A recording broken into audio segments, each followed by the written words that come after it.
ओम नमो भगवते वासुदेवाय नमः। ध्येयं सदा परिभवग्नमभीष्टदोहम् तीर्थास्पदं शिवगिरिं चिनुतं शरण्यम् भृत्यार्तिहं प्रणतपालववाब्धिपूतं वन्दे महापुरुषते चरणारविन्दम्।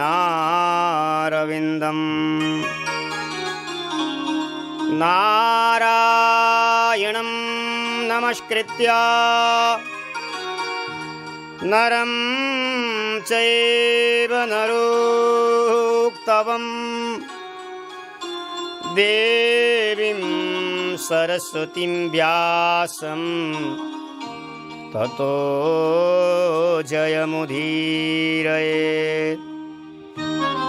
श्रीमतहंससमारभ्य सनकादिकमध्यमा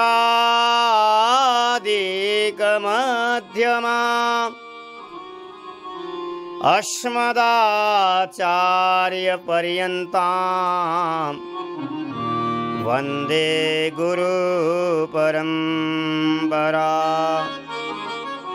योऽन्तःप्रविश्य मम वाचमिमां प्रसुप्ताम् सञ्जीवयत्यखिलशक्तिधरस्य धाम्ना।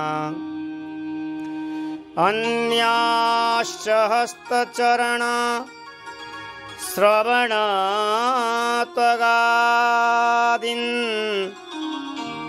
प्राणन् नमो भगवते पुरुषाय तुभ्यं। तप्तकाञ्चन गौराङ्गी राधे वृन्दावनेश्वरी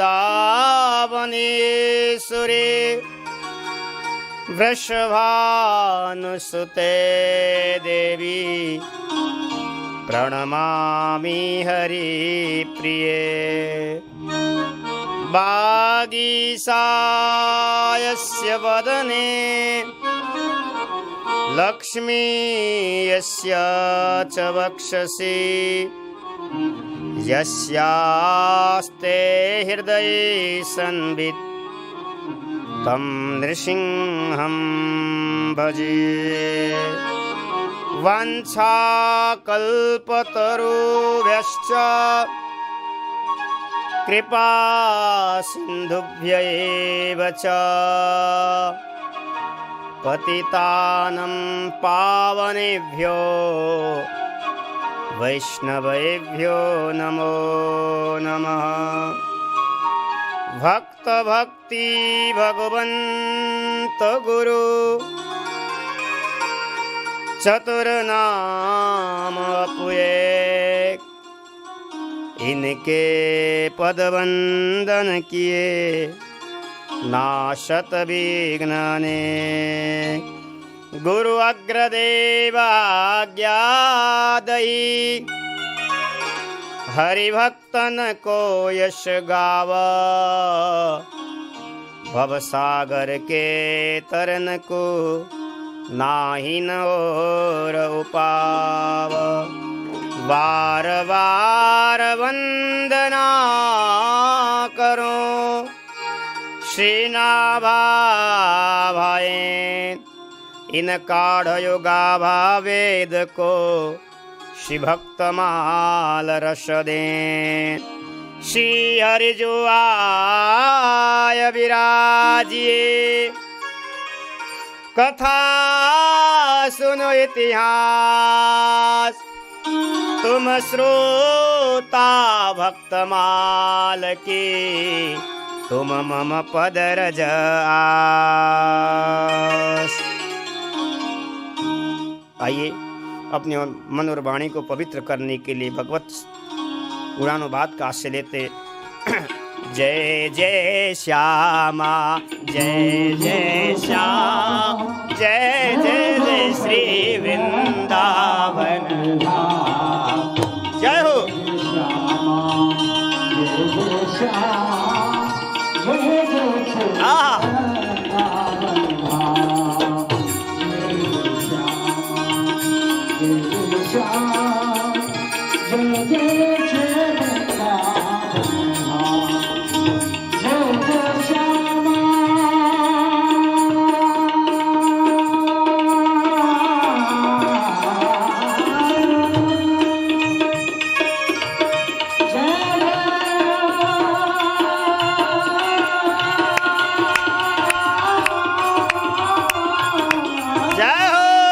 वृंदावन बिहारी लाल की जय।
श्री भक्तमाल महापुराण की जय, श्री नाभाजी महाराज की जय, श्री प्रियदास जी महाराज की, पूज्य गुरुदेव अग्रदेवाचार्य चरण सदगुरुदेव भगवान की जय, श्री सीताराम चंद्र लक्ष्मण हनुमान जी महाराज की, गौस्वामी तुलसीदास जी महाराज की जय, श्री वृंदावन धाम की, श्री यमुना महारानी की, गिरिराज महाराज की, गौ माता की जय, जय श्री राम जय श्याम। श्री राधा सर्वेश्वर भगवान एवं ठाकुर बांके बिहारी जी महाराज एवं सद्गुरुदेव भगवान की अनुपम कृपा श्रीधाम वृंदावन में विराजमान होकर के निरंतर प्रतिदिन हम सब अपना मन सत्संग में लगाए हुए हैं। एक दिन नहीं, 2 दिन नहीं, 31 दिवस पर्यंत कार्यक्रम प्रतिदिन चल रहा है। ठाकुर बांके बिहारी जी महाराज एवं सद्गुरुदेव भगवान की अनुपम कृपा और दुर्लभ वृंदावन धाम में हम विराजमान हैं। आहा, श्रीधाम वृंदावन, जहाँ धन्यम वृंदावनम तेना भक्ति नृत्यति यत्र च, जहाँ श्रीधाम वृंदावन में निरंतर प्रतिदिन भक्ति महारानी नृत्य करती है।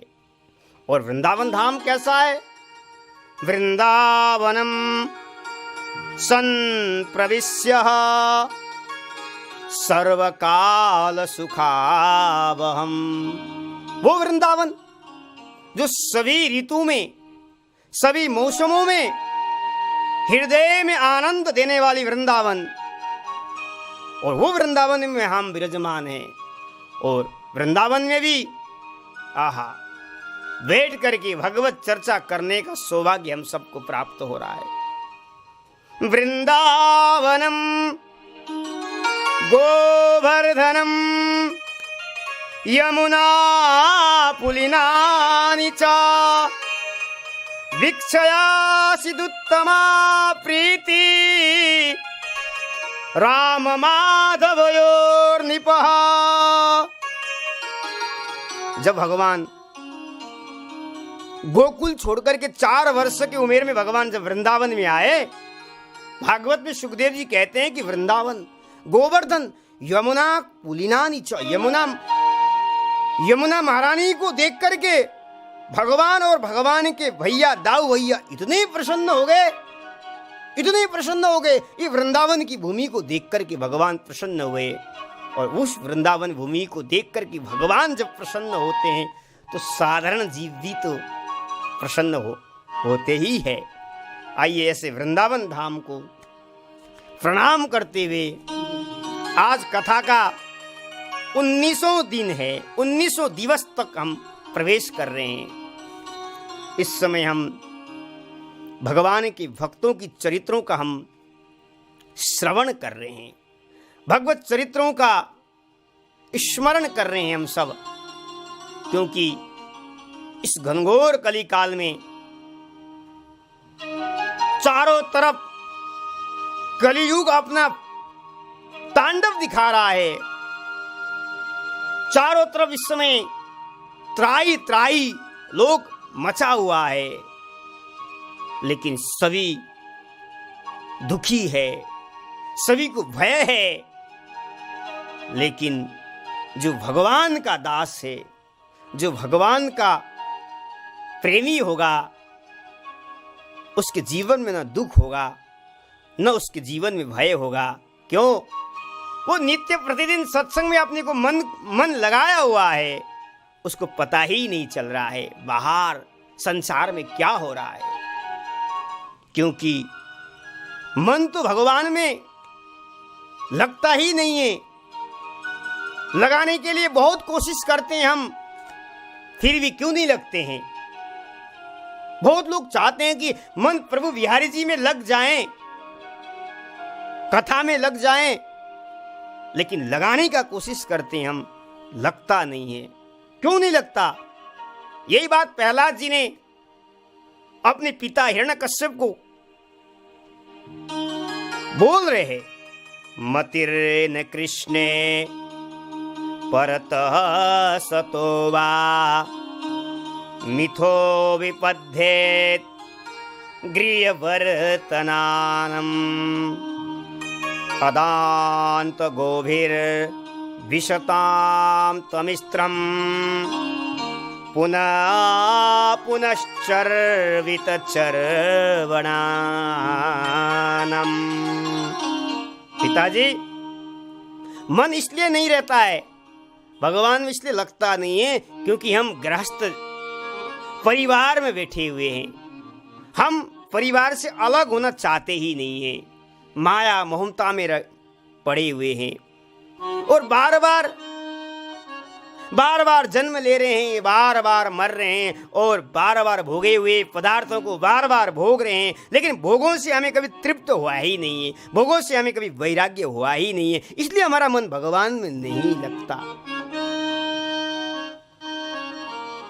लगाने की तरीका न भगवान में लगता है न लगाया जाता है, फिर कैसे भगवान में लग जाएं? मन भगवान में कैसे लगे? यही बात जरभरत जी ने भी रघुगण को कहा था, राजन लगाने का तरीका है, यत्रो तमश्लोक गुणानुवाद प्रस्तूयते ग्राम्य कथा विघात निषेव्यमाणो नुदिना मुमुक्षो मतिं सतिं यच्छते वासुदेवे। लगाने का एक ही तरीका है, भगवान को एक ही तरीका है, अपने आप लगने वाला नहीं भगवान में, न लगाया जाता है क्योंकि हम गृहस्थ में पड़े हुए हैं, संकल्प में बैठे हुए। लगाने का एक ही तरीका है, जहां नित्य प्रतिदिन जहां सत्संग होता हो, जहां निरंतर भगवत चर्चा हो, जहां निरंतर ठाकुर सेवा हो, ऐसे महापुरुष ऐसे भक्तों के पास जाकर के तुम विराजमान हो जाओ। धीरे धीरे धीरे जैसा भक्त है ऐसा तुम्हारे में भी रंग चढ़ जाएगा, क्योंकि जहां जिस आश्रम में जिस गृहस्थ के घर में ग्राम्य चर्चा न हो, संसार की चर्चा न हो, जहां निरंतर ठाकुर की चर्चा हो, ठाकुर के प्यारे प्यारे भक्तों की चर्चा जहां होती हो, ऐसे ऐसे महापुरुषों के पास जाकर के विराजमान हो जाओ। और धीरे धीरे तुम्हारा मन भगवान में लग जाएगा, और भगवान में जब तुम्हारा मन लग जाएगा बुद्धि तुम्हारी निर्मल हो जाएगी, और तुम बुद्धि निर्मल जिस दिन होगी बुद्धि सती होगी और तुम भगवान के चरणों को प्राप्त कर लोगे। लगाने का तरीका है, लगे हुए महापुरुषों के पास हमको बैठना पड़ेगा, उनके साथ संगत करना पड़ेगा, तब हमारा मन लगेगा।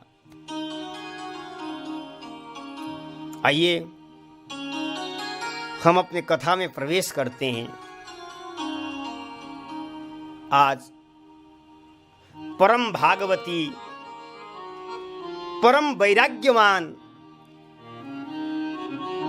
जिनका नाम है श्री करमेती बाई, सुंदर चरित्र है करमेती भाई जी का। खंडेला की रहने वाली शेखावत राजा के पुरोहित परशुराम जी की बेटी, आहा, जिनकी वैराग्य को सुन करके, जिनकी वैराग्य को देख करके ऐसा लगता है कि यह चरित्र बार बार स्मरण किया जाए। आहा, केवल पुरुष जाति में ही भगवान के भक्त होते हैं ऐसा नहीं है, स्त्री में भी, माताएं में भी देखने को मिलता है। और राजस्थान में एक से एक भगत हुए, सूरवी हुए और परम भक्ता भी बनी। और उसी राजस्थान में शेखावत में खंडेला में रहने वाली करमेती भाई का चरित्र का नावाजी ने भक्तमाल में सुंदर वर्णन किया है। नावाजी अपने छप्पे में कहते हैं करमेती भाई के चरणों में वंदन करते हुए, क्योंकि भक्त का चरित्र है, जब तक भक्त के चरणों को जब तक हम पकड़ेंगे नहीं तब तक भक्त हृदय में आकर के बैठेंगे नहीं। क्योंकि भक्त चरित्र वर्णन करना बड़ा कठिन है। नावाजी ने भक्तमाल लिखी, गुरुदेव ने कहा कि गुरु अग्रदेव आज्ञा दई। गुरुदेव अग्रदेवा ने कहा कि नावाजी तुम भक्तों के चरित्रों को वर्णन करो। नावाजी ने कहा प्रभु गाओ राम कृष्ण न पाओ भक्ति दाम को। गुरुदेव मैं राम कृष्ण के चरित्रों को तो वर्णन कर सकता हूं, लेकिन भगवान के प्यारे भक्तों की चरित्रों को मैं वर्णन मेरी बस की बात नहीं है। क्यों? क्योंकि भगवान से भी भगवान के भक्तों की चरित्र अति गोपनीय है, अति प्रेममय है, इसलिए बड़ा कठिन है। लेकिन गुरु की आज्ञा के कारण से, गुरुदेव की प्रसाद के कारण से करमेती भाई का चरित्र श्री नावाजी ने गाया है, छप्पे में गाया है। कठिन काल कलयुग में करमेती निकलंक रही। नावाजी कहते हैं न सुबारा पतिरति त्यागी कृष्ण पद सोरति जोरी। सबई जगत की फांसी तरकी तिनका ज्यों तोरी। निर्मल कुल का थड़या धन्य पर साजी जाई। विदित वृंदा वनवास करी संत मुखा करत बड़ाई। संसार स्वाद सुख बांत करी फेरी नहीं तीन तन चाही। कठिन काल कलयुग में करमेती निकलंक रही। नावाजी महाराज कह रहे हैं भक्तमाल में करमेती के बारे में, इस कठिन काली काल में, इस कलयुग में जन्म लेकर के भी और कलयुग से बचना बड़ा कठिन है महाराज। कलयुग से भव सागर से पार होना बड़ा कठिन है। लेकिन नावाजी कहते हैं इस कलयुग में करमेती भाई ने जन्म लेकर के भी निष्कलंक रही, करमेती निकलंक रही। और उन्होंने अपने शरीर के पति का भी परित्याग करके आत्मा के पति श्री कृष्ण को उन्होंने भजन किया है, भजन किया है। और संसार के त्याग तो उन्होंने कैसे त्यागा? नावाजी महाराज कहते बमन की तरह त्यागा, बमन की तरह, बमन की तरह त्यागा। संसार स्वाद सुख बांत करी फेरी नहीं तिन तन चाही। नावाजी कह रहे हैं संसार का पदार्थ, संसार का वैभव, संसार में रहने वाले रिश्ते में माता पिता परिवार पति भाई बहन सबको परित्याग करके केवल कृष्ण पद सो रति जोरी, कृष्ण के प्रति अपने मन को लगाया है, कृष्ण के चरणों में अपने मन को नौछावर कर दिया है। आहा, नावाजी कहते हैं ऐसी पुत्री, ऐसे बेटी कि माँ बाप धन्य हैं, धन्य हैं, धन्य हैं, जिन्होंने कुल को ही पवित्र कर दिया, कुल को ही पवित्र कर दिया। धन्य परसा जिहि जाय, नाभाजी कहते हैं अगर किसी के घर में, किसी के परिवार में भगवान के प्यारे प्रेमी भक्त का जन्म होता है, वो कुल पवित्र हो जाता है, वो कुल पवित्र हो जाता है, वो गांव पवित्र हो जाता है। क्योंकि कुलम पवित्रम जननी कृतार्था, वसुंधरा पुण्यवती च धन्या, स्वर्गे वितेषां पितरोऽपि धन्या, ऐसां कुले वैष्णव नामधेय। धन्य है वो कुल, धन्य है वो माँ, धन्य है वो वसुंधरा, धन्य है। क्यों? क्योंकि उस मां के कोख से भगवान के प्यारे भक्त का जन्म हुआ है, इसलिए मां धन्य है। मां कब धन्य होगी? मां तब धन्य होगी जिस कुल में भगवान के प्यारे भक्त हो, जिस कुल में संत का जन्म हो, वही मां धन्य है, वही पृथ्वी धन्य है। और जहां भक्त का जन्म होता है वो पृथ्वी भी प्रसन्न हो जाती है, स्वर्ग के देवी देवता भी प्रसन्न हो जाते हैं। और महाराज, जिस कुल के पितर स्वर्ग में गए होंगे वो भी प्रसन्न होकर के फूलों की वर्षा करते हैं। जय हो, जय हो, मेरे कुल में परम भागवत परम भक्त का जन्म हो गया है, अब हमारे सारे कुलों को पवित्र कर देगा। क्योंकि भागवत में लिखा है जिस घर में भगवान का भक्त का जन्म होता है, 21 पीढ़ी उसके परिवार पवित्र हो जाते हैं। 21 पीढ़ी तक सारे वंश पवित्र होकर के भगवत धाम को चले जाते हैं। कितनी महिमा है! एक भक्त जन्म लेने के मात्र से 21 पीढ़ी उद्धार हो जाती है। आज यही बात नाभाजी कह रहे हैं। परशुराम की बेटी करमेती भाई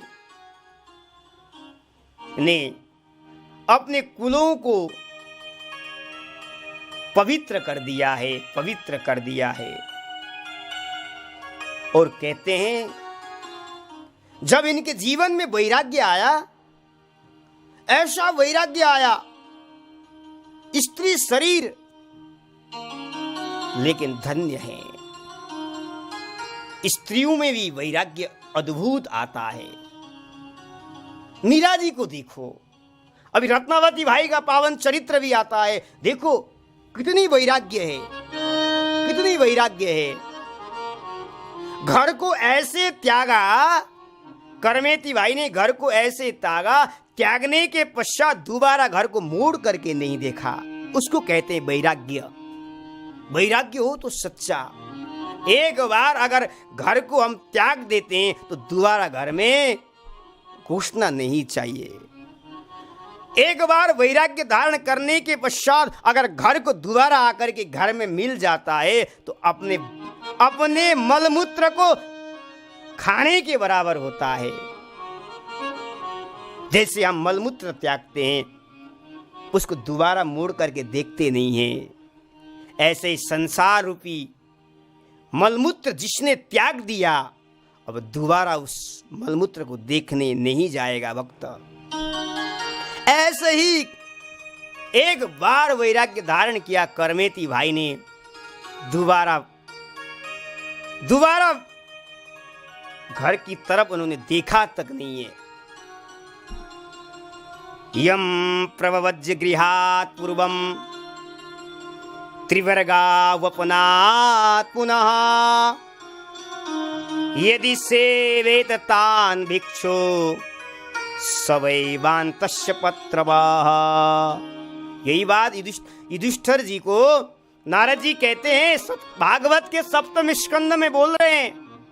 नारद जी कह रहे हैं, युधिष्ठिर जो एक बार गृह पूर्वम, जो गृह को, घर को परित्याग करता है और दोबारा घर में आकर के बैठ जाता है, फिर दोबारा वैराग्य धारण करने के बाद उसका जीवन क्या है? उसका जीवन है मलमूत्र खाने के बराबर उसका मिल जाएगा। वमन चाट रहा है वो, एक बार वमन उसने कर दिया और दोबारा उसी वमन को वो चाट रहा है। इसलिए जिसने भी वैराग्य धारण किया है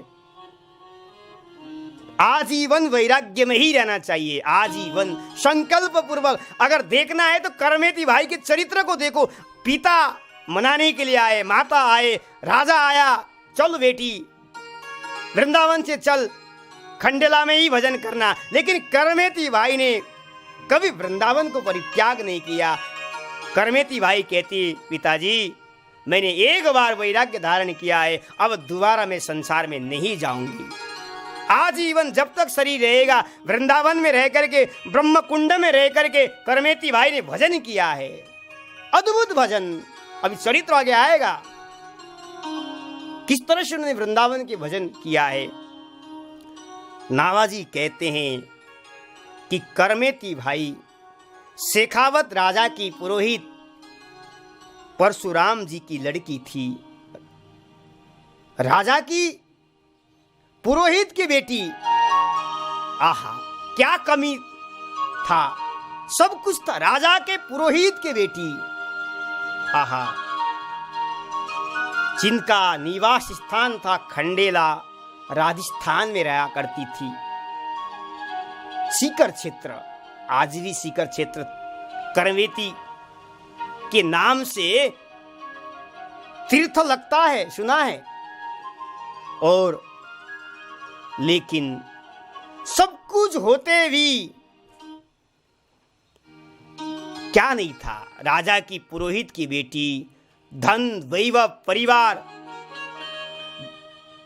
और घर अनुकूल ही था, प्रतिकूल नहीं था। लेकिन घर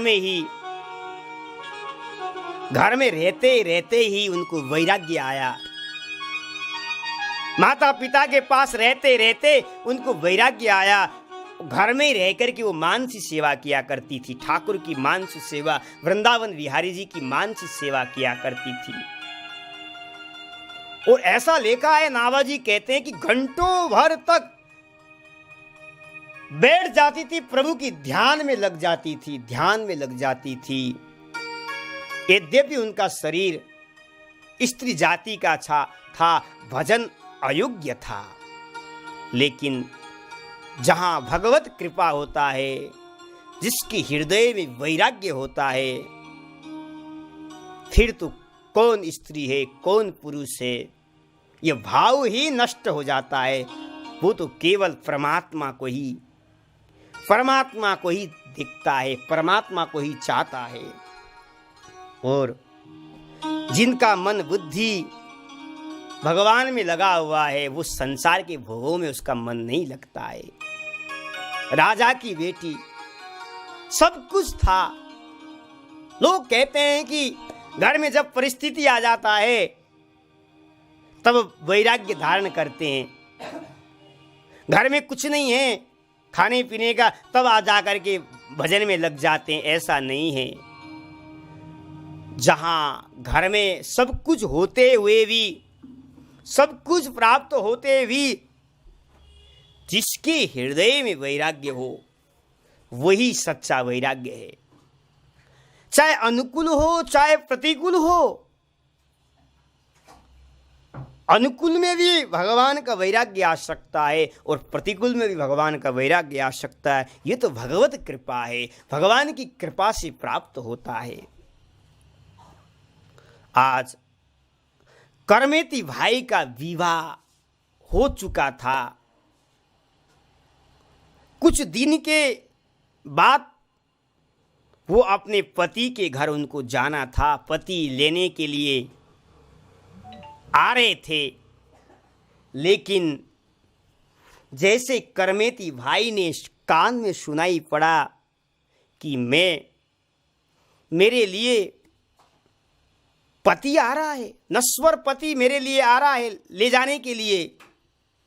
आहा, करमेती भाई ने मनी मन विचार किया, हड्डी और चमड़े से बना हुआ शरीर, मानव शरीर के प्रति प्रेम करने योग्य नहीं है। प्रेम करने योग्य तो केवल परमात्मा है। मेरा मन परमात्मा में लगा हुआ है और मैं अपने पति के साथ कदापि जाना नहीं चाहती हूं। लेकिन पति आ रहा है। माता पिता अपनी बेटी के विदा करने के लिए न जाने कितने आभूषण, वस्त्र, फल, मिठाई संग्रह करे कि अब कल बेटी जा रही है, बेटी को विदा करना है।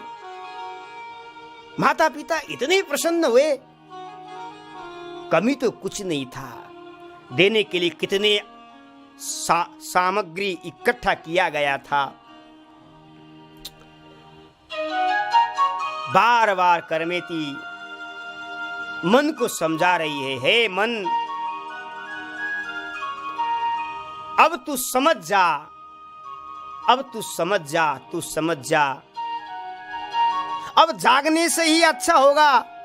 मन को बार बार समझा रही हैं, क्योंकि पति आ रहा है और पति लेकर के चला जाएगा। उस नश्वर मानव शरीर के प्रति प्रेम करना पड़ेगा, भोगों के प्रति प्रेम करना पड़ेगा, पदार्थों को प्रति प्रेम करना पड़ेगा। वो नश्वर है। हे मन, तू जग जा, जगने से ही तेरा कल्याण होगा। क्योंकि मैं तो चाहती हूं मेरा मन ब्रजनंदन नंदन बांके बिहारी में लग जाए और उन्हीं का ही चिंतन होता रहे, उन्हीं को देखते हुए मेरा शरीर छूट जाए। मन तू समझ जा, अब मुझे क्या करना है। अपने आप को समझा रही है, अपने आप को, मन को समझा रही है। जगने से ही काम होगा। आज उन्होंने निश्चय किया, रात्रि का समय, सब लोग सोए हुए थे, माता पिता सोए हुए थे। प्रातःकाल पति आने वाला था, लेकर के जाने वाला था। उससे पहले ही करमेती भाई रात्रि के समय में सब सोए हुए थे, चुपचाप घर से निकल पड़ी वृंदावन के लिए निकल पड़ी घर वृंदावन के लिए। माता पिता सब सोए हुए थे, किसी को पता ही नहीं चला। राज सुखों से परिपूर्ण घर को भी उन्होंने परित्याग करके वैराग्य अवधारण कर लिया। अब केवल यही कहती है, रे मन चल वृंदावन, वृंदावन जाने से ही तेरा उद्धार होगा। हे मन, वृंदावन में ही तेरा उद्धार होगा। करमेती भाई भगवान से सच्चा प्रेम होने के कारण उन्होंने गृह का परित्याग किया और रात को घर से निकली। उनके हृदय में कृष्ण की मधुर मूर्ति बस गई थी। इसलिए नाभाजी महाराज कहते हैं, जिनका तन मन स्नेह भरा हुआ था, कहाँ? ठाकुर के चरणों में लगा हुआ था। निकल पड़ी, रात्रि का समय था। जब सवेरा हुआ, परशुराम जी और उनकी मां ने देखा तो बेटी नहीं है। बेटी कहां गई? सर्वत्र गांव में शोर मच गया कि बेटी कहां चली गई, पता नहीं करमेती कहां चली गई।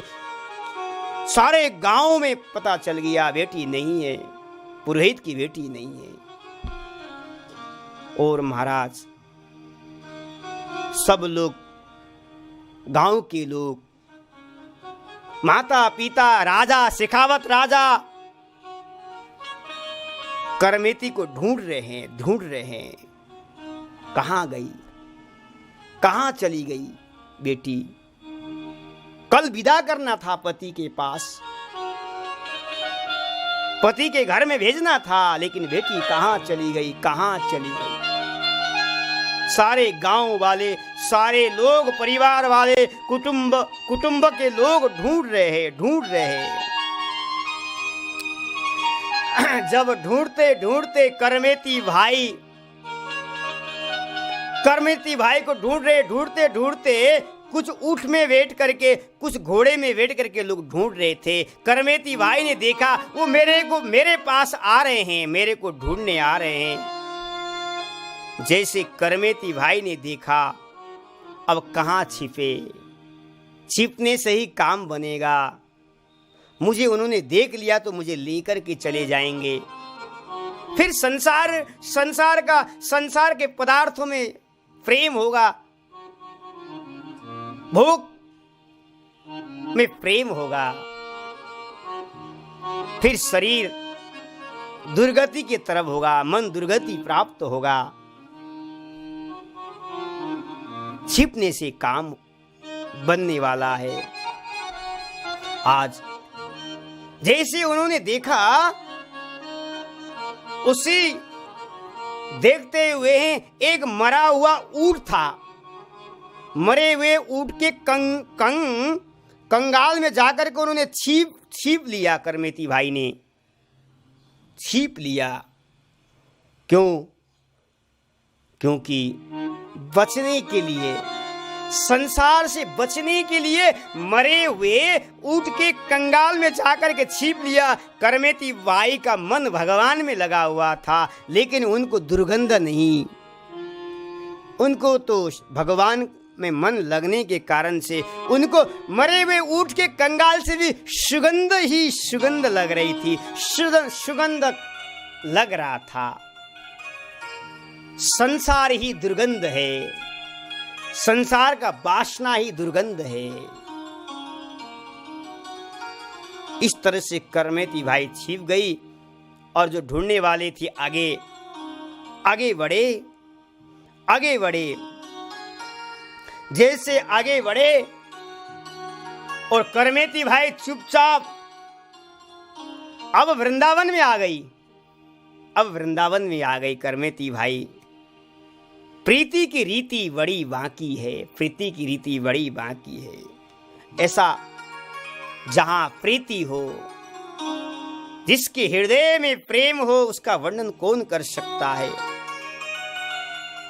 3 दिन तक महाराज लिखा है, नाभाजी कहते हैं 3 दिन तक मरे हुए कंगाल ऊंट में छिप करके रही, फिर भी उनको दुर्गंध नहीं आया, उनको सुगंध ही आया है। क्यों? क्योंकि उनका मन भगवान में लगा हुआ था। करमेती भाई कहती, भले मैं मरे हुए कंगाल उसमें पड़ी, छिप गई, लेकिन मुझे सुगंध लग रहा था। 3 दिन के पश्चात करमेती भाई वृंदावन को चली आई। आपके पिता परशुराम जी भी ढूंढते ढूंढते मथुरा में आए, और जब मथुरा में आए तो लोगों ने बताया कि आपकी बेटी श्री वृंदावन में ब्रह्मांड कुंड में, जहां ब्रह्मा जी का कुंड है, आपने रंग जी के सामने जहां ब्रह्मा जी ने भगवान को 40 श्लोक में स्तुति किया था, बत्सा हरण के प्रसंग में भगवान से माफी मांगा था, भगवान का जब परीक्षा लिया था ब्रज में, ये कन्हैया है या नहीं है, ये भगवान है या नहीं है, ये तो ग्वाला लगता है। सारे बछड़ों को, सारे ब्रजवासियों को छिपाया था ना ब्रह्मलोक में। जब पता चला कि ये तो ईश्वर है, जगत नारायण है, इससे माफी मांगना चाहिए। आज वही ब्रह्मलोक से आकर के ब्रह्मा जी ने कहां स्तुति किया था? महाराज ब्रह्म कुंड पर आकर के स्तुति किया था। रंग जी के सामने कुंड आज भी है महाराज, और वहीं बैठ करके करमेती जी ने भजन किया था, वृंदावन में भजन किया था। आहा, करमेती जी ने, ऐसा भी वर्णन आता है कि जब घर से भाग करके वृंदावन की तरफ आ रही थी, करमेती भाई को कुछ यात्रीगण मिल गए रास्ते में, और यात्रीगण के साथ सीधे करमेती भाई सोरो में गई। गंगा जी के तीर्थ सोरो है, वहां जाकर के करमेती भाई ने सर्वप्रथम तो वहां गंगा स्नान किया, ऐसा भी वर्णन आता है हमें। वृंदावन में बाद में आई, सोरो की बात। और करमेती भाई ने वहां स्नान किया। अब देखो, राजा के पुरोहित की बेटी है, आभूषण से लदे हुए था शरीर, अंगूठी, कंगन, पूरे शरीर में सोना हीरा लगा हुआ था। भाई राजा की पुरोहित की बेटी, क्या कमी था? राजा की पुरोहित की बेटी रानी के समान होती है, राजा की बेटी के समान होता है उस समय के जमाने में। पूरे शरीर के अंग अंग में आभूषण सजे हुए थे, जैसे सोरो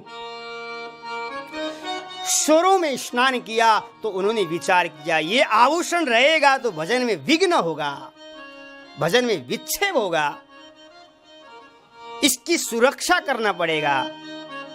मैं भजन करूंगा कि इसकी सुरक्षा करूं, मैं भजन करने के लिए आई। अगर मेरे पास धन वैभव रहेगा तो मुझे सुरक्षा करना पड़ेगा। करमेती भाई ने सारे आभूषण को, कुछ तो सोरो के पंडो पुजारी को दान कर दिया। उसके बाद श्री मथुरा में आई और मथुरा में आकर के पंडे पुजारी को वहां भी उन्होंने दान कर दिया। अब उनके पास केवल वस्त्र ही रहा, केवल वस्त्र।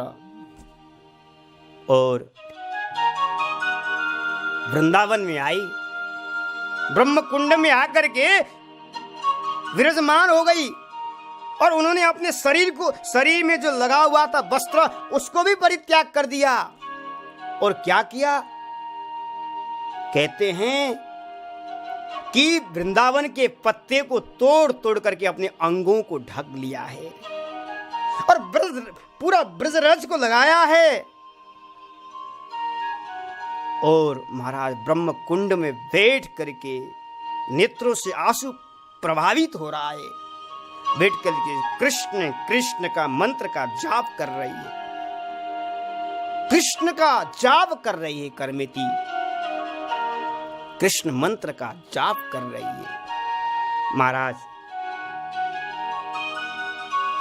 इस तरह से इन्होंने भजन में लग गई है, भजन की साधना में लग गई है। आहा, राजा पुरोहित की बेटी, सब कुछ प्राप्त था, क्या कमी था? सब कुछ था।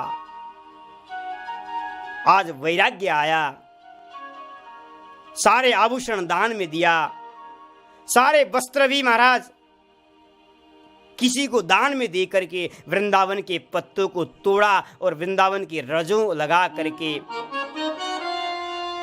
भजन कर रही है। यह दृश्य,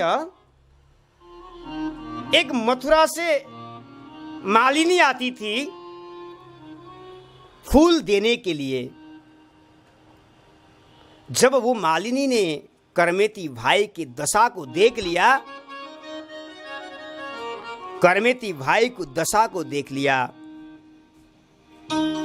जाकर के मथुरा के पुजारियों को कहा, करमेती भाई की वो दशा है।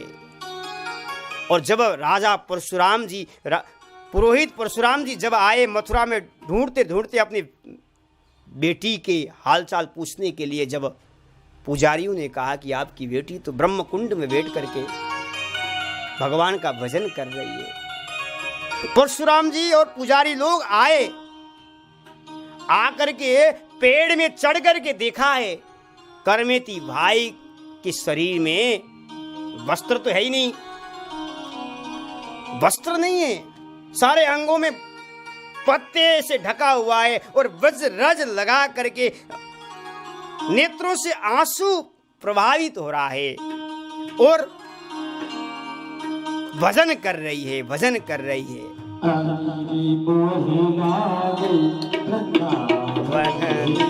आइए वृंदावन की तरफ चलते।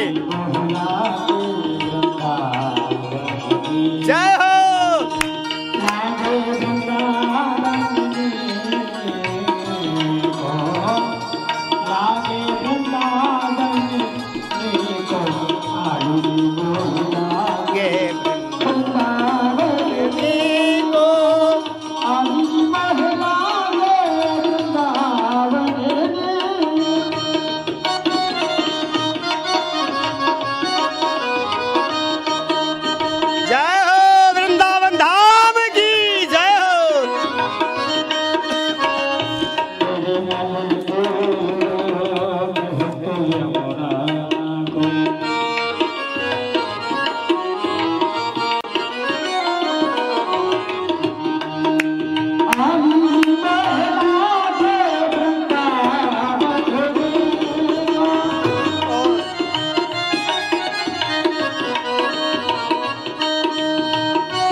ठाकुर बांके बिहारी जी महाराज की अनुपम कृपा से आज हमने 19 दिवस की कार्यक्रम का चर्चा हमने आपको श्रवण कराया।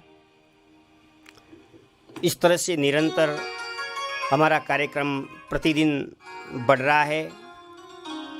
ठाकुर जी की अनुपम कृपा इस घनघोर कलिकाल में, फिर भी हम कोरोना काल चल रहा है, भगवान की अनुपम कृपा है। भगवान की कृपा से हम 31 दिवस पर्यंत ये कार्यक्रम चल रहा है और चलता रहेगा। और बीच बीच में भी ठाकुर जी की कृपा से वृंदावन के गौ, वृंदावन के जीव जंतु का सेवा भी चल रहा है। और आप YouTube और Facebook के माध्यम से भी इसका सुन सकते हैं, देख सकते हैं, आनंद भी ले सकते हैं। ऐसा कहते हुए मैं अपनी वाणी को यहीं विराम, कल पुनः मैं फिर आपके सामने उपस्थित होऊंगा और आपको कथा सुनाऊंगा। श्री वृंदावन बिहारी लाल की जय।